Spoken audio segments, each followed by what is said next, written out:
മഹദിയായ സയ്യിദത്തുനാ ബീവി നഫീസത്തുൽ മിസ്രിയ റളിയല്ലാഹു അൻഹയെ മറന്നുപോയോ? ആരാണ് പ്രിയപ്പെട്ടവരെ? മഹദി അവറുകൾ.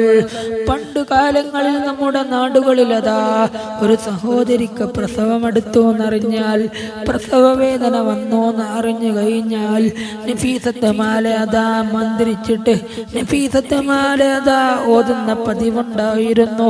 മുഹയ്യിദ്ദീൻ മാല ഓതുന്ന പതിവുണ്ടായിരുന്നു. ഈ കാലഘട്ടത്തിൽ അതൊന്നും കാണാനില്ല. മുൻഗാമികൾ കാണിച്ചു തന്ന മാതൃകയാണത്. ഈ ബീബി നഫീസത്തുൽ മിസ്രിയ റളിയല്ലാഹു അൻഹാ അതാ അവിടുന്ന് വഫാത്തായപ്പോ അവിടുത്തെയുടെ ജനാസ ഖബറിലേക്ക് ഇറക്കി വെക്കുകയാണ്. ഖബറിലേക്ക് ഇറക്കി വെക്കുമ്പോ എങ്ങനെയുള്ള ഖബറാന്നറിയോ? ആയിരക്കണക്കിന് റക്അത്തുകൾ നിസ്കരിച്ച ഖബർ, എത്രയോ ലക്ഷക്കണക്കിന് ഹത്മുകൾ ഓതി വെച്ച മണ്ണറയല്ല, അത് മണിയറയാണ്. അത് കല്ലറയല്ല, അത് കൂടാരമല്ല. പിന്നെയോ അതാ അവർക്കത് സ്വർഗത്തിന്റെ ഒരു തോപ്പ് തന്നെയാണ്. കാരണം എന്തെന്നറിയോ? മഹദി അവർകൾ എത്രയോ സമയങ്ങളാണ് ഇബാദത്തിന് വേണ്ടി മാറ്റിവെച്ചത്. അങ്ങനെ അല്ലാഹു തആല കൊടുത്ത ദറജയാണ് പ്രിയപ്പെട്ടവരെ. നമ്മളത് മനസ്സിലാക്കണോ? നമ്മളതിലേക്ക് തിരിയണോ? ഈ മഹദിയായ ബീവി നഫീസ റളിയല്ലാഹു അൻഹാ ഇത്രയും വലിയ സ്ഥാനത്തേക്ക് എത്തിപ്പെടാനുള്ള കാരണം എന്താണ്? ലോക നേതാവ് സയ്യിദുനാ മുഹമ്മദ് റസൂലുള്ളാഹ് സല്ലല്ലാഹു അലൈഹി വസല്ലമ തങ്ങളുമായിട്ടുള്ള കണക്ഷനാണ്. ബീവി നഫീസ റളിയല്ലാഹു അൻഹാ മഹദി അവറുകൾ അതാ ഇമാമുൻ ശാഫിഈ റളിയല്ലാഹു അൻഹുവിന്റെ കാലക്കാരനാണ്. മഹാനായ ഇമാം ശാഫിഈ റളിയല്ലാഹു അൻഹു അതാ അവിടുന്ന് അതാ വഫാത്തായി. അവിടുന്ന് വഫാത്തായപ്പോ മഹദി അവറുകൾ അതാ ജനാസ നിസ്കരിച്ചു.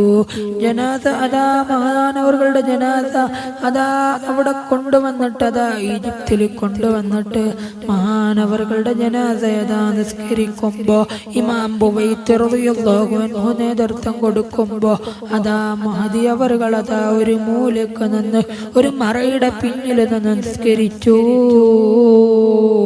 അതാ അപ്പോഴാണ് നിസ്കാരം കഴിഞ്ഞിട്ടൊരു അശരീരി കേൾക്കുന്നത്.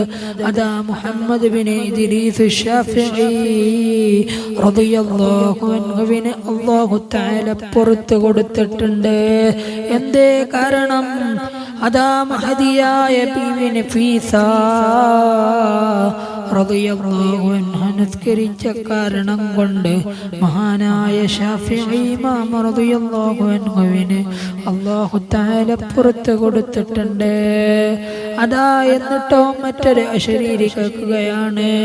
ശാഫിഈ ഇമാം റളിയല്ലാഹു അൻഹുവിന്റെ ബറക്കത്ത് കൊണ്ട് ശാഫിഈ ഇമാമിന്റെ മേൽ ജനാസ നിസ്കരിച്ച മുഴുവൻ ആളുകൾക്കും അല്ലാഹു തആല പുറത്തു കൊടുത്തിട്ടുണ്ട്. ഇത്രയും വലിയ മഹദിയാണ്. ഇനി കറാമത്തുകൾ പറഞ്ഞാലോ എത്രത്തോളം പറയേണ്ടി വരുമെന്നറിയോ? എത്രത്തോളം പറഞ്ഞാൽ തീർക്കാൻ പറ്റുമെന്നറിയോ? പറഞ്ഞു കഴിഞ്ഞാൽ തന്നെ ഒരു ദിവസം കൊണ്ട് തീർക്കാൻ പറ്റോ? 2 ദിവസം കൊണ്ട് തീർക്കാൻ പറ്റോ? കാരണം എന്തേ? എത്രത്തോളം കറാമത്തുകളുടെ ഉടമയാണ്. യമനിൽ കിടക്കുന്ന, മിസ്റിൽ കിടക്കുന്ന അതാ മഹദിയായ ബീവി നഫീസ റളിയല്ലാഹു അൻഹാ.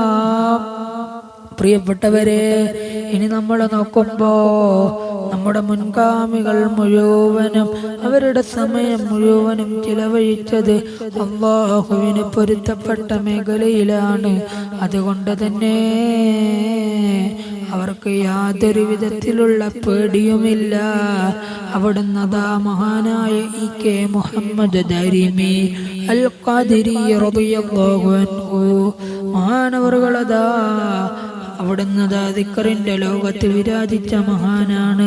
അവിടുന്ന് മഹാനവറുകൾ ഇത്രയും വലിയ സ്ഥാനത്തിലേക്ക് എത്തിയത് മഹാനായ അവിടുത്തെ ദിക്റ് കൊണ്ടാണ്.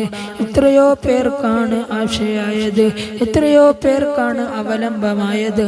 അതുകൊണ്ട് പ്രിയപ്പെട്ടവരോട് അതാ പറയട്ടെ, അല്ലാഹു തആല പൊരുത്തപ്പെട്ട